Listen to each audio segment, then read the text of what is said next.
Can you hear me? Excellent, excellent. Oh, good. Great. Yes. Sorry about the delay. I didn't have the Zoom invite, but I just received it, so we should be good. No problem. I've been brushing up on the liver. Okay, I've been learning more excellent. than I've ever thought I'd ever learn about the liver. But thank you so much for this opportunity. And I was reading your notes in your original email and did a little research. And I know the case regards Pablo, who's 45.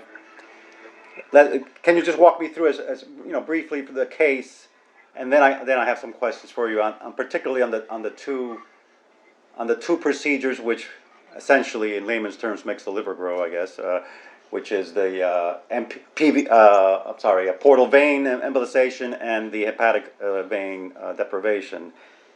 But tell me basically about the case and how when it came to you, how did you approach it, or how did you all approach it?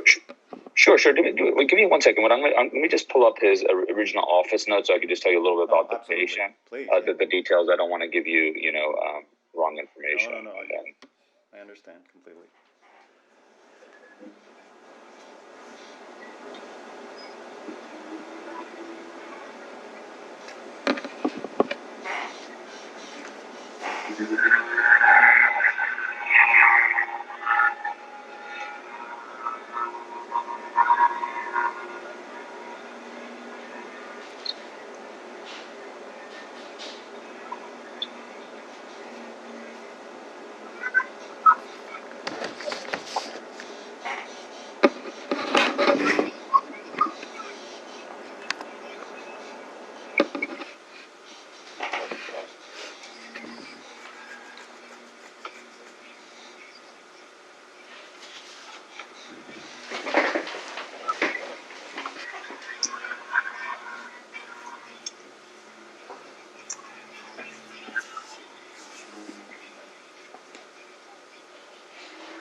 Sorry about the delay here. My computer is just a little bit slow. No problem.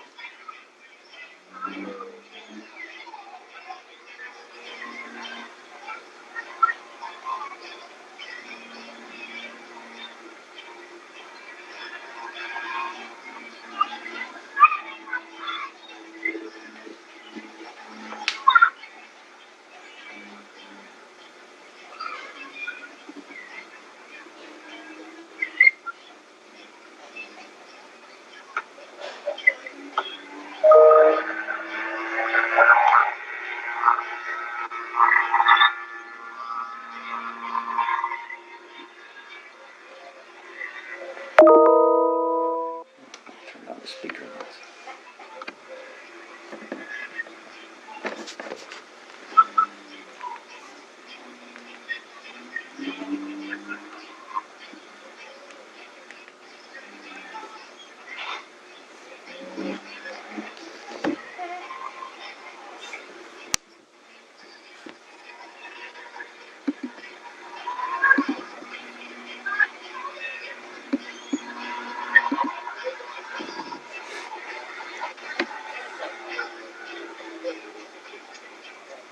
All right, so this gentleman, I just want to see when he first came to us. His procedure was like in January of 2020.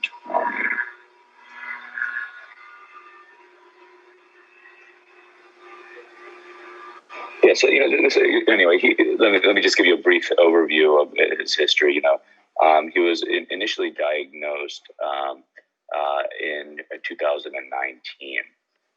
He was having some abdominal pain and some rectal bleeding, and at that time, he went on to get further workup, and he was found to have a moderately differentiated rectal adenocarcinoma.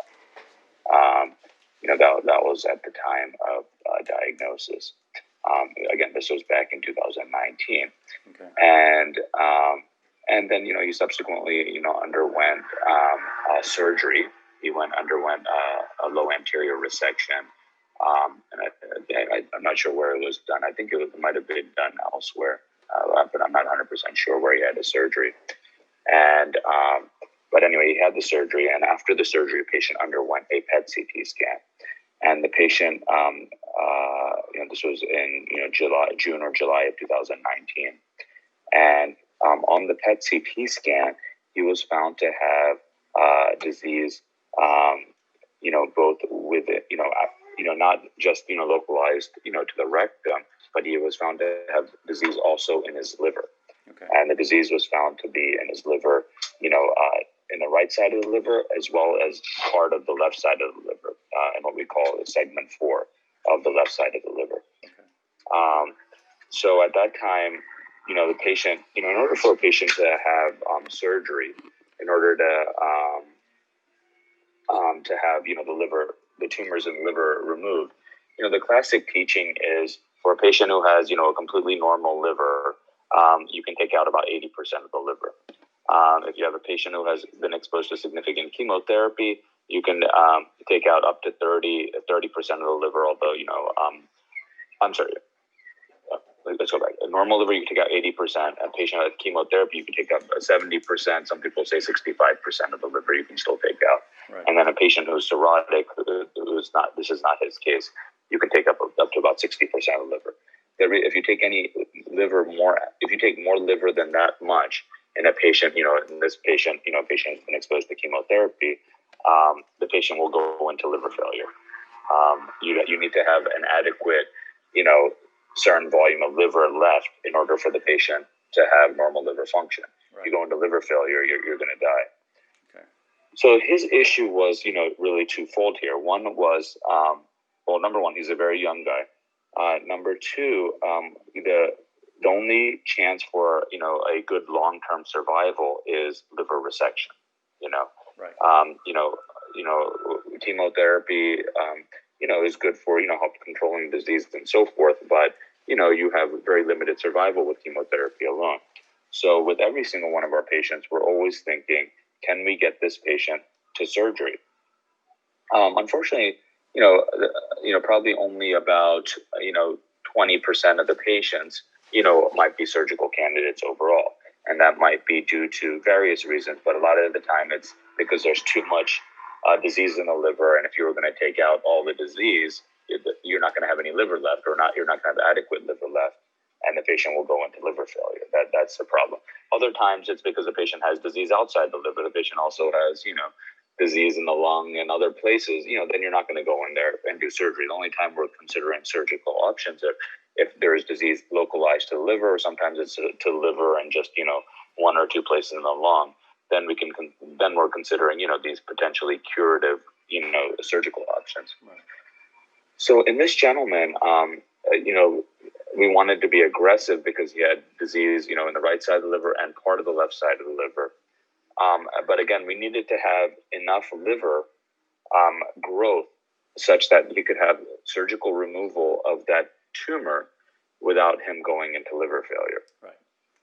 And the classic, procedure that has been done for that in the past is a portal vein embolization, which we've been doing for many years, and it's a well-established, therapy around the world. And basically, what that does is you block off the blood supply. That's done by interventional radiologists or interventional oncologists, where we block off the blood supply to the portal vein to one half of the liver, or a little bit more than one half of the liver, and that shunts blood to the other part of the liver, which causes that part of the liver to grow. Right. And while that works reasonably well, for a lot of patients, when you have patients who have very little liver, and where you're trying to cause a very small part of the liver to grow adequately for the patient to actually undergo hepatic resection, sometimes that's not enough. And that was our concern with him. He had very, very small left side of the liver that we had to really make it grow very significantly if we wanted to get him to surgery. Right. So in order to do that, our strategy was to do three things for him: not just the portal vein embolization, but also something called yttrium 90 radioembolization, which we do, which has two functions. One is we administer very highly radioactive beads directly into the liver tumors via the hepatic artery, and that does two things. One is that kills the tumors and helps control that tumor, but that also causes the other side of the liver to grow. And then the third thing that we did, and that's become a well-established treatment over the last I would say 10 years or so, maybe a little over 10 years. It's an established treatment for patients with both primary and metastatic disease to the liver. Right. But what we also did in addition to that was we did this hepatic venous deprivation, or hepatic vein embolization, also known as hepatic venous deprivation. Right. And that's only done at a few places in the world. In some ways, I guess you could consider, it's a very novel and innovative therapy. I only know of about, maybe a handful of places in the world that are doing it, and that's to cause even further growth of the left side of the liver in this case. And what we're doing is we're not only blocking off the portal vein blood supply to the liver that's going to be resected, we're also blocking off the hepatic vein blood supply. And that even induces further growth of the other side of the liver. So this was the very first patient that we did this, combination of these three procedures. Initially the radioembolization, which again is to control the tumor and as well as cause growth of the other side of the liver. That was followed by the portal vein embolization, which is a well-established treatment to cause growth of the liver. And in this patient, because the liver was very small, we also added this hepatic venous deprivation, which is really kind of out of the box and innovative. And with these three therapies, we were able to allow that left side of the liver to grow so significantly that it was adequate for him to actually undergo surgical resection. And I actually went to the look, for any of these procedures to be done, you really need a team. There's no this can't be done in the absence of a team. And we have a team of our medical oncologists who there's Dr. Aparo, who saw the patient, had him on initial chemotherapy to keep things at bay. Then we discussed the entire these interventions at our multidisciplinary hepatobiliary tumor board, where everything was discussed in detail. And then you have to have the interventional radiology, interventional oncology technical experience to do these procedures and be willing to do things new and innovative. And then finally, you need a really good surgeon who's going to be willing to operate. And luckily, we have the components of all of these at the Miami Cancer Institute, and I think that's why we're not just individual physicians working together at the Cancer Institute, but we are really a team approach where we try to get all physicians together and to try to do what I would consider very heroic measures to do a potential curative treatment in a patient like this.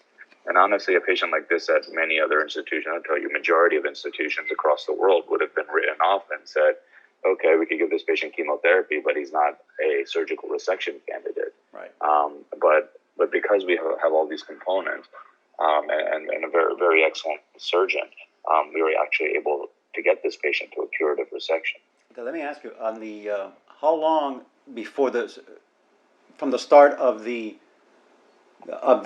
three components, this therapy of the PVE and the hepatic vein deprivation, and until the surgery, how much time had surpassed? How much time passed?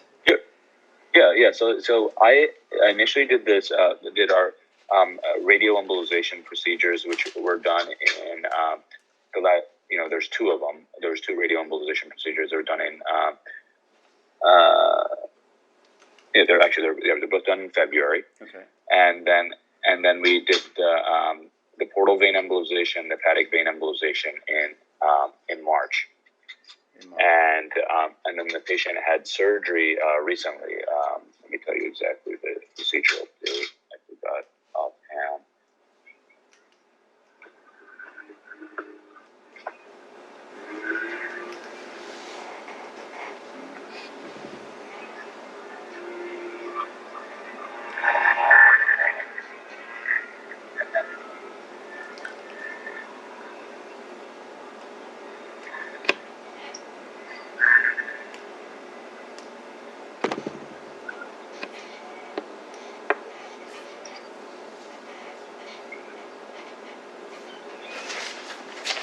Yeah, patient underwent surgery on July 15th. Okay, all right. So about, if my math is correct, yeah, about 3 months almost, I guess. Yeah, something like that. Yeah. Is that, I guess, I mean, explain to me if, how many times does the PVE and the hepatic vein deprivation is done roughly around the same time period, right? Or I don't know. Yes. I usually do them either the same day or 2 consecutive days. Okay. Honestly, this was our first procedure, and we were trying to be on the more conservative side. Okay. Yeah, we did them 2 consecutive days, and I actually kept him in the hospital overnight after the procedure just to make sure he was going to do okay. In fact, he did perfectly. And then, but usually the growth, we do a scan about 4 weeks after that procedure okay. to make sure that there's adequate liver growth. Okay. And provided that there is, they could have surgery soon after that. So you monitor with a scan through scans the growth. Basically, you monitor the growth or the condition of. We're looking at 2 things on that follow-up scan. One is we want to make sure there isn't all of a sudden disease progression. Right. We want to make sure disease hasn't progressed. With new liver lesions showing up in that left side of the liver or elsewhere. And number 2, we have to make sure there's adequate liver growth, and we have special computer software programs which will calculate exactly how much liver there is. Okay. Now, in this part of in the surgery, 70% of it, was it 70% or 2/3 of his liver was removed, correct? Yeah, approximately. When we calculated how much liver we had grown, we had approximately prior to the surgery, there was 35% good normal liver which had grown. So you could take out 65% of the liver. Okay, so about 2/3. So 35% growth, a good growth, basically. You had on the left. Not growth. Well, let me not say it's not 35% growth. The growth is much more than that. What we had was now that part of the liver, which is going to be his future liver, because you're taking out 2/3 of his liver, right, had grown so much that part of the liver was now 35% of the entire liver. Okay. So when after the surgery and right now, I guess, does Pablo have, Mr. Alcohol, I believe, does he have a normal size liver, or is it somewhat less than a normal size liver, or? Yeah. So what will happen? What we've found is even after patients have surgery for the liver continues to grow after that. Right. So we haven't done a follow-up scan since the surgery was so recent. But that being said, we're gonna that liver will continue to grow, and oftentimes that liver will become the same size as a normal liver or close to that. Okay, that was my question. That's very important. Great. So, and that happens almost. Is it? He doesn't need follow-up procedures for that. That is normal part of the body's, I don't know, response to or normal growth, right? Yeah. Right. Yeah, I mean it's a response to these the portal vein embolization, the hepatic venous deprivation, and the Y90. All these procedures, right, kind of work together synergistically, right, to induce growth of the liver. But you don't have to go. You don't have to go back to perform another PVE or hepatic. No. We're done. We're done. You're done. Yeah. I mean, he's going to need lifelong follow up. Right. Or at least for the immediate future to make sure that his tumor markers are stable. He doesn't develop any new disease in the liver or elsewhere. Right. But the pathology margins were negative. Everything was good. and this is just, I find this remarkable. I mean, that you can do this, and I guess that's why it's so rare. I mean, it's, but and regarding the why is the hepatic vein deprivation? I mean, the PVE has been around. You said for about 10 years, right? What PD has makes? been around for longer than that. Oh, you okay? Yeah. Why? What makes the hepatic vein deprivation the more challenging, more challenging, if you will? Why is it more of the more rare, if you will, compared to PVE? Yeah, I mean it's a brand new procedure, really. Okay. You know, there's only a few publications on it, and so it's, you know, I don't want to call it experimental because, you know, I definitely don't want to use that for, you know, especially for the purpose of an article, but it's very new, you know, and okay. You know, there are some publications on it. It's not established as the standard of care per se. You know, if you talk about, you know, liver growth, we're thinking, you know, typically portal vein embolization plus or minus, you know, the radio embolization, which we did. But in a patient like this, I don't think, you know, the liver likely wouldn't have grown enough without that hepatic vein deprivation. Right. So what we're, you know, in future patients, and we've done it now, and maybe, you know, 4 additional patients, you know, who hopefully we'll get to surgery in the coming months. Or we're not. It's not for everybody. It's for the patients who have a very small future liver remnant where we don't think we're gonna be able to get that patient to surgery. Right. And I know I read some online, some study or some paper on in France. There was a team in France that performed this precise double, if you will, the PVE and the.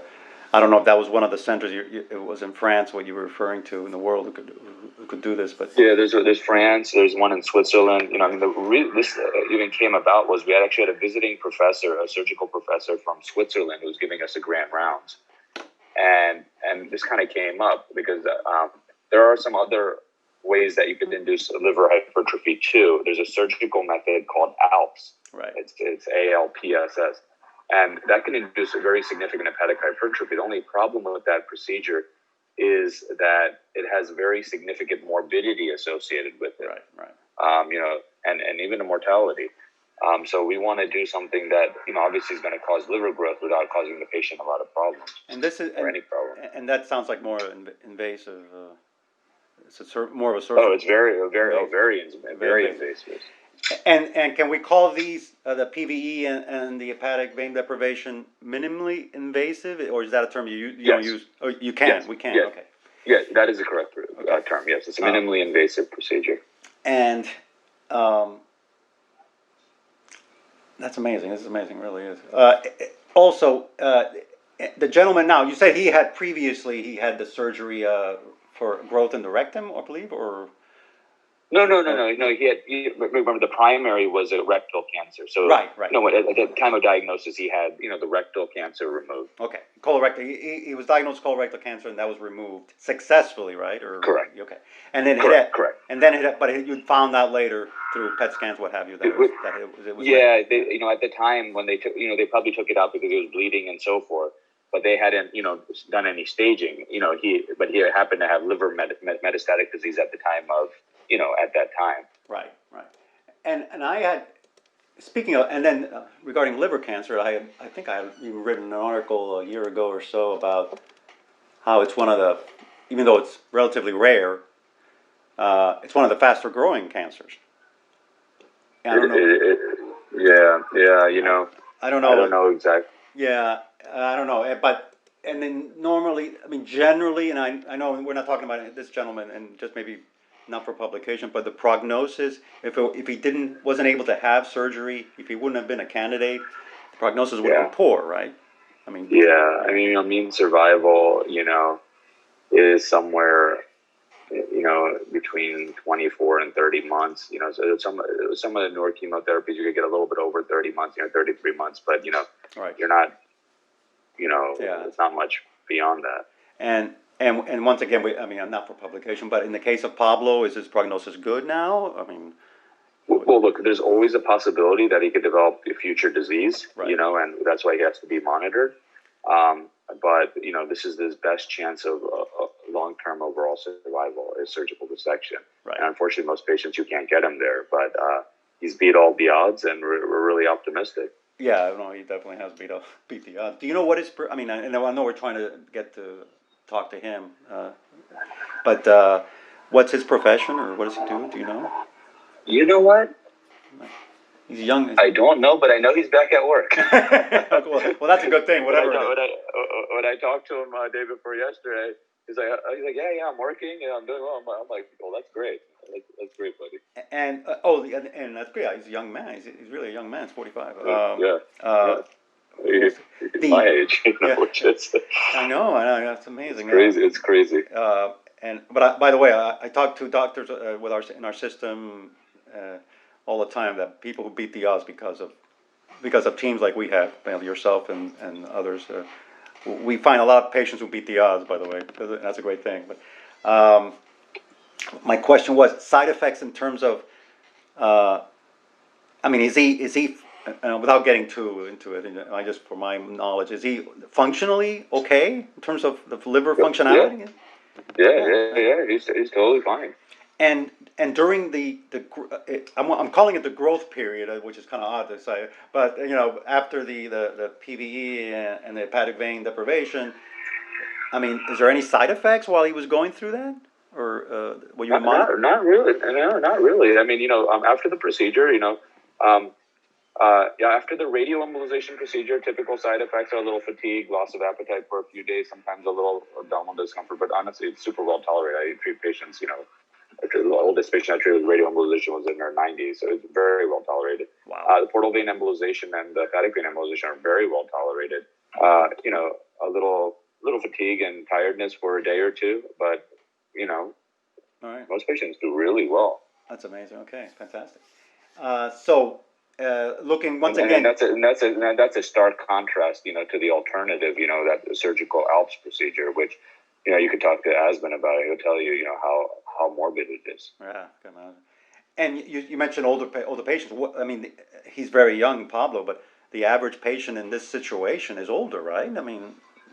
Yeah, I mean, you get the full range of patients, but the next two patients that I've done, is one patient is in her 60s, which I just finished her procedures about a week ago, and I have another patient in his late 50s. So right. It's not their age that matters so much. Obviously, you want to be more aggressive in a younger patient, but what it matters is we all have the extent of the disease and the performance status. So you have a patient who has significant cardiac comorbidities and COPD and a bunch of other medical problems. Right. Look, they might be too sick to even undergo an extensive surgery.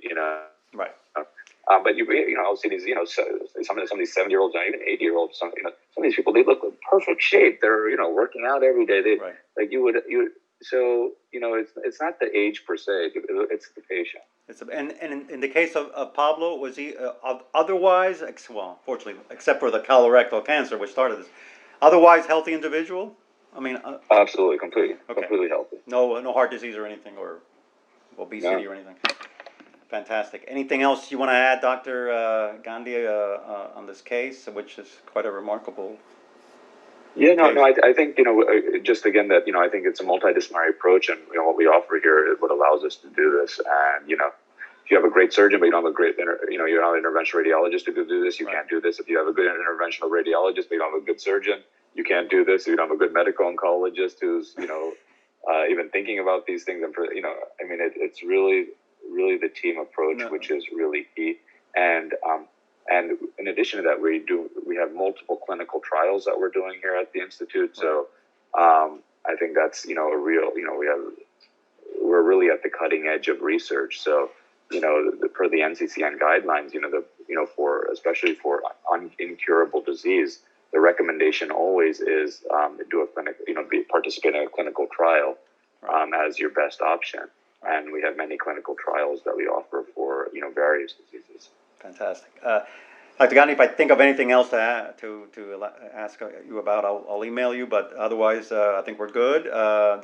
Perhaps he will set me up with Dr. Asben and hopefully the patient, Pablo, and then we're all good. And then we'll put together something and send it to both you and Dr. Asben for review. But otherwise, I think we're Very good. good. Thank you very much for your time, and if I think of anything else, I'll email you, but fantastic. Thank you very much. Appreciate it. Thank you. Have a great weekend. You too. Take care. All right, bye-bye. Bye-bye.